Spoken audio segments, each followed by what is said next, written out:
नमस्कार दोस्तों, आज का हमारा वीडियो होने वाला है मराठा साम्राज्य का दूसरा वीडियो। पिछली वीडियो में हमने पढ़ा था छत्रपति शिवाजी महाराज की जीवनी के बारे में और आज हम पढ़ेंगे छत्रपति शिवाजी महाराज के उत्तराधिकारी और छत्रपति काल और पेशवा काल के बारे में। और कल की वीडियो हमारी रहेगी आंग्ल मराठा के तीनों युद्ध और प्रमुख संधियों के बारे में। तो चलिए स्टार्ट करते हैं आज की वीडियो में आगे बढ़ने से पहले हम समझ लेते हैं मराठा प्रशासन व्यवस्था को। तो मराठा प्रशासन व्यवस्था के मुख्य 8 अंग थे जो कि इस प्रकार हैं, जिसमें नंबर 1 यानी कि पहले नंबर पे आते थे छत्रपति। छत्रपति क्या होते थे? तो यह शासक होते थे, यानी कि सर्वोच्च शक्ति होते थे। ठीक है दोस्तों, शासन की सर्वोच्च शक्ति होते थे।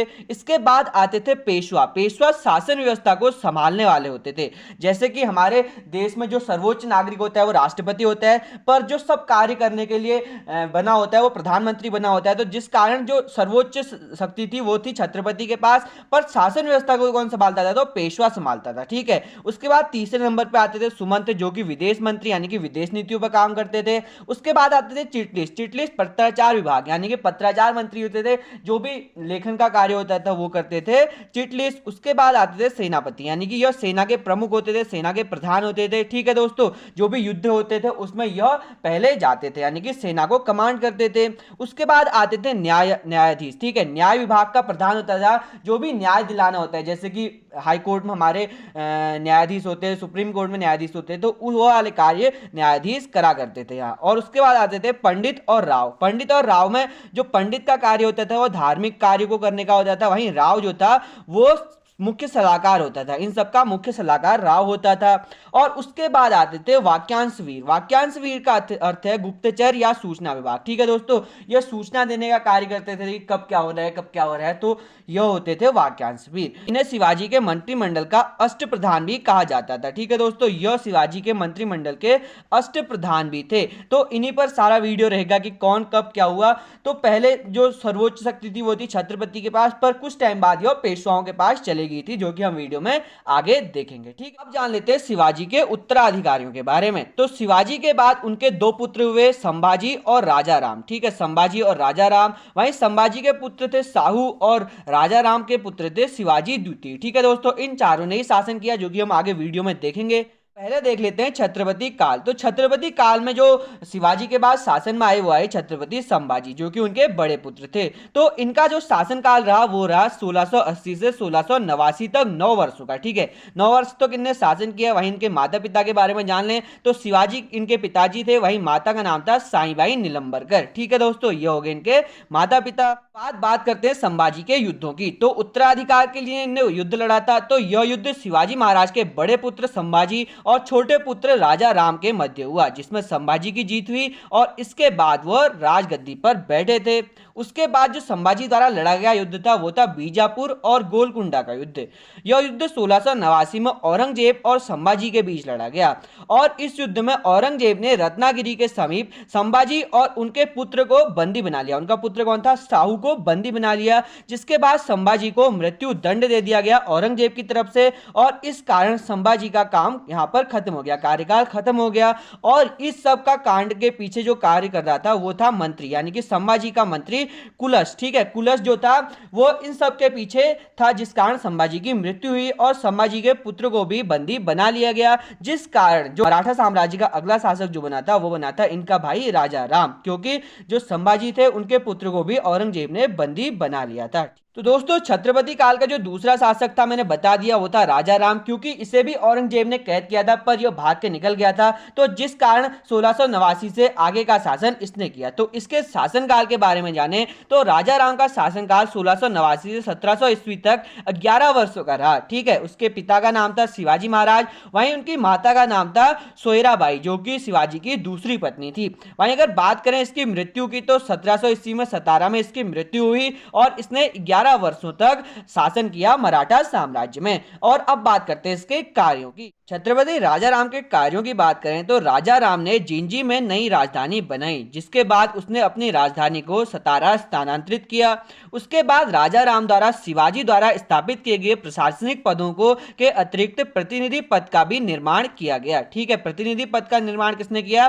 तो यह किया था राजा राम ने। वहीं जिसमें पहला मराठा प्रतिनिधि परशुराम त्र्यंबक को बनाया गया था। ठीक है। जो शिवाजी ने 8 पद बनाए थे उसके अलावा इसने एक और पद बनाया प्रतिनिधि का, जिसका पहला प्रतिनिधि था परशुराम त्र्यंबक। यह थे छत्रपति राजा राम के प्रमुख कार्य। और उसकी राजधानी कहां थी? पहले तो जिंजी थी, जिसे सतारा स्थानांतरित किया जहां उसकी मृत्यु हुई थी। ठीक है दोस्तों, नाम के बाद उनके पुत्र शिवाजी द्वितीय ने शासन संभाला और उनका शासनकाल रहा 1700 से 1707 तक, 7 वर्षों का।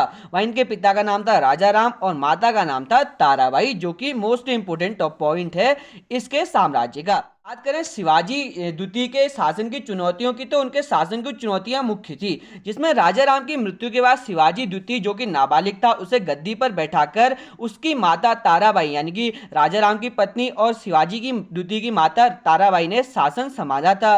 वहीं शिवाजी द्वितीय के कार्यकाल के दौरान औरंगजेब ने 1703 में बरार और 1706 में बड़ौदा में आक्रमण किया था। ठीक है, औरंगजेब ने जो ताराबाई शासन कर रही थी उसके टाइम पर 1703 में बरार और 1706 में बड़ौदा में आक्रमण किया। ठीक है, 1707 में जब औरंगजेब की मृत्यु हो गई तो बहादुर शाह जो कि औरंगजेब का पुत्र था, जिसे मुज्जम नाम से भी जाना जाता था, तो उसे संभाजी के पुत्र साहू को कैसे रिहा कर दिया था। ठीक है, कैसे रिहा कर दिया था? तो जिस कारण 1707 से 1714 तक फिर से एक बार उत्तराधिकार का संघर्ष हुआ। किसके बीच? शिवाजी द्वितीय और साहू के बीच, जिसमें साहू ने अपनी चाची ताराबाई को हराकर फिर से सत्ता अपने हक में कर ली। ठीक है, फिर से अपनी सत्ता पा ली। और उसके बाद ताराबाई ने 1714 में युद्ध हारने के बाद कोल्हापुर में एक स्वतंत्र सत्ता की स्थापना की। ठीक है दोस्तों, तो साहू को कब रिहा किया गया? तो 1707 में औरंगजेब की मृत्यु के बाद संभाजी के पुत्र साहू को रिहा कर दिया गया। उसके बाद 1707 से 1714 तक उत्तराधिकार का युद्ध हुआ। किसके बीच? तो शिवाजी द्वितीय और साहू के बीच। और उसके बाद 1714 में जब साहू ने अपनी चाची ताराबाई यानी कि शिवाजी द्वितीय की मां को हराया, तो 1714 में ताराबाई ने कोल्हापुर में अपने स्वतंत्र राज्य की स्थापना की। तो इस प्रकार यहां पर इनका टॉपिक खत्म हो जाता है और उसके बाद साहू शासक बनता है। साहू के शासन में आने के बाद छत्रपतियों की शक्ति में कमी आ जाती है और जो पेशवा होते हैं उनकी शक्ति में यहां से वृद्धि आती है। तो जिस कारण जो पहले पेशवा बनाए जाते हैं साहू द्वारा, वो बनाए जाते हैं बालाजी विश्वनाथ। बालाजी विश्वनाथ के बाद उनके पुत्र बाजीराव प्रथम वहां के पेशवा बनते हैं और बाजीराव प्रथम के 2 पुत्र होते हैं, रघुनाथ राव और बालाजी बाजीराव। तो यह भी पेशवा बनते हैं बाजीराव प्रथम के बाद। और उसके बाद इनके 3 पुत्र विश्वास राव, माधव राव और नारायण राव द्वितीय भी पेशवा बनाए जाते हैं। और नारायण राव द्वितीय के बाद उनके पुत्र माधव नारायण राव द्वितीय भी पेशवा बनते हैं। और अंत में जो अंग्रेज शासक थे, तो अंग्रेजों द्वारा बाजीराव द्वितीय को पेशवा बनाया जाता है और यही पेशवा, यही मराठा साम्राज्य के अंतिम पेशवा होते हैं। तो हम जानेंगे इसे आगे डिटेल में। तो चलिए जानते हैं इन्हें डिटेल में। हम जानते हैं बालाजी विश्वनाथ के बारे में। तो 1713 ईस्वी में मराठा साम्राज्य के शासक शाहू ने बालाजी को पेशवा की उपाधि दी। तो इस प्रकार पहले पेशवा बालाजी विश्वनाथ बने। और सन 1720 में बालाजी विश्वनाथ की मृत्यु के बाद उनके पुत्र बाजीराव प्रथम को पेशवा की गद्दी पर बैठाया गया। तो बाजीराव प्रथम जो थे वो पराक्रमी थे शिवाजी की भांति। तो उनके बारे में आप जानते हैं। बालाजी विश्वनाथ के बाद बाजीराव प्रथम को अगला पेशवा बनाया जाता है। तो उनके शासनकाल की बात करें तो 1720 से 1740 ईस्वी तक 20 वर्ष तक बाजीराव प्रथम का शासनकाल रहता है। वहीं अगर बात करें बाजीराव के पराक्रम की, तो बाजीराव बहुत पराक्रमी थे शिवाजी महाराज की बात ही। तो सन 1728 में पालखेड़ा नासिक के मैदान पर हैदराबाद के निजाम को इन्होंने पराजित किया। तो हैदराबाद के निजाम को किसने पराजित किया? तो बाजीराव प्रथम ने पराजित किया, 1728 में पराजित किया। और यह युद्ध कहां हुआ? तो पालखेड़ा नासिक के मैदान पर यह हुआ था। वहीं इसके बाद दिल्ली पर सर्वप्रथम पेशवा आक्रमण बाजीराव ने ही 1737 में किया।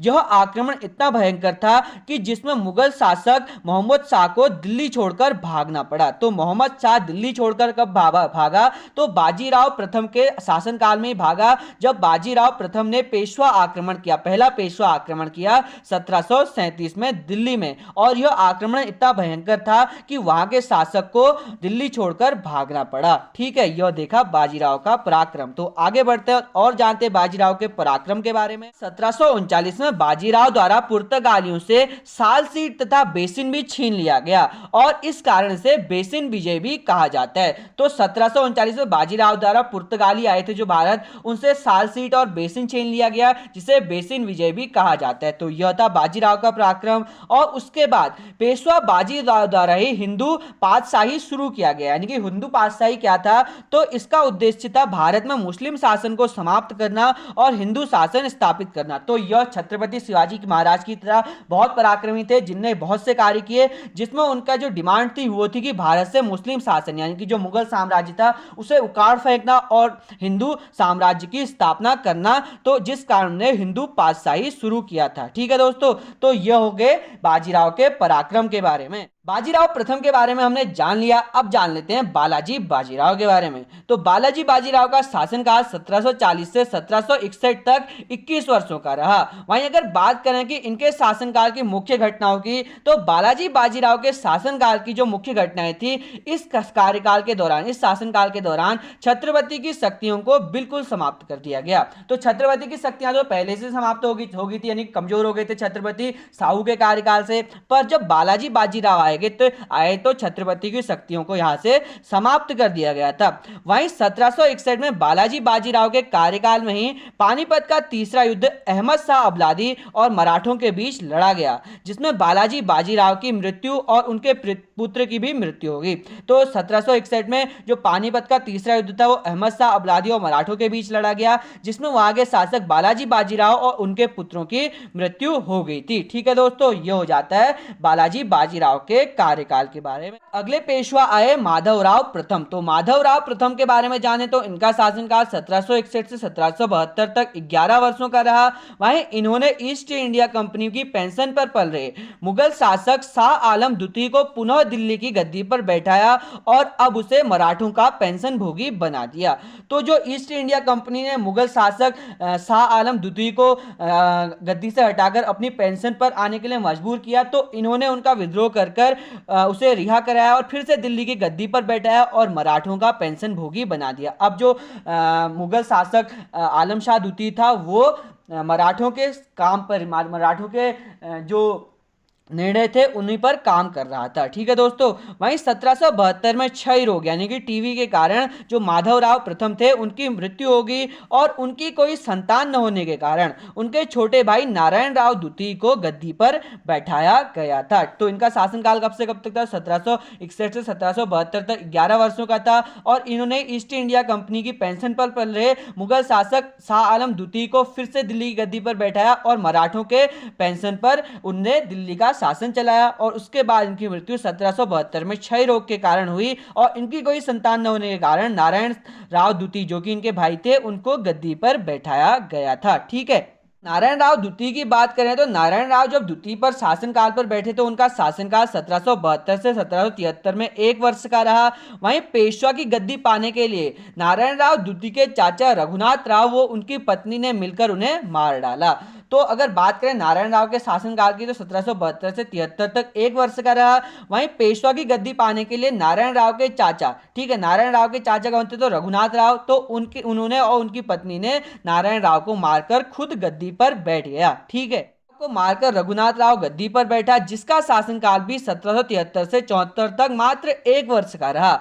और 1 वर्ष के पश्चात नारायण राव की पत्नी, ठीक है, जिनको मारा था रघुनाथ राव ने, तो नारायण राव की पत्नी ने अपने पुत्र को पेशवा बनाने के लिए नाना फडणवीस की मदद लेकर रघुनाथ राव को पद से हटा दिया, यानी कि गद्दी से उखाड़ फेंका। ठीक है दोस्तों, तो रघुनाथ राव ने नारायण राव को मारा और नारायण राव की पत्नी ने बगावत करते हुए नाना फडणवीस की मदद से इसे फिर से गद्दी से हटा दिया और अब बनता है माधवराव नारायण राव द्वितीय शासक। माधवराव नारायण राव द्वितीय की तो इसका शासनकाल 1774 से 1796 तक 22 वर्षों का रहता है। ठीक है दोस्तों, 22 वर्षों का रहता है। तो पेशवा माधवराव की आयु कम होने के कारण मराठा राज्य की देखभाल के लिए 12 भाई सभा की स्थापना की जाती है। अगर पेपरों में पूछा जाता है कि 12 भाई सभा की स्थापना किसके कार्यकाल में होती है, तो माधव नारायण राव द्वितीय के कार्यकाल में यह होती है, जिसमें 12 लोगों का एक समूह होता है, यानी कि इसमें 12 सदस्य होते हैं, जिसके जो मुखिया होते हैं वो होते हैं महादजी सिंधिया और नाना फडणवीस इसके मुखिया होते हैं, जो भी शासन की व्यवस्था को संभालते हैं। और इसी दौरान आंग्ल मराठा का प्रथम युद्ध भी होता है। तो आंग्ल मराठा का प्रथम युद्ध किस मराठा शासक के कार्यकाल में हुआ?